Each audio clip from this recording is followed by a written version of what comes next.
بسم اللہ الرحمن الرحیم۔ السلام علیکم۔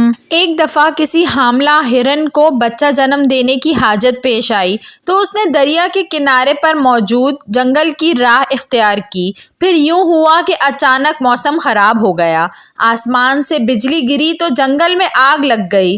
گھبراہٹ میں ہرن نے جان بچانے کے لیے آس پاس دیکھا تو ایک شکاری نشانہ بنا رہا تھا، دوسری طرف شیر تھا۔ ہرن کو الجھن ہوئی کہ اس پھیلتی ہوئی آگ میں جل کے مرنا ہوگا یا دریا میں ڈوب کر جان دینی ہوگی، یا شکاری مار دے گا یا پھر شیر اپنی بھوک مٹانے کے لیے نوالا بنا دے گا۔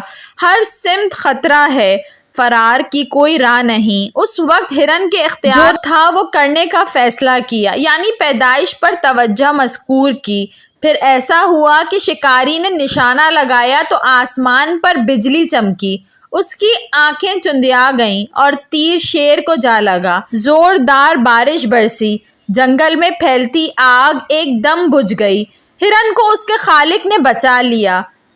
زندگی میں جب کبھی مشکلات و مصائب چاروں طرف سے گھیر لیں تو اس وقت وہ کام کریں جو آپ کر سکتے ہیں، باقی چیزیں اس ذات کے لیے چھوڑ دیں جس نے نظام عالم کو چاروں طرف سے گھیر رکھا ہے، وہی آپ کی حفاظت فرمائے گا۔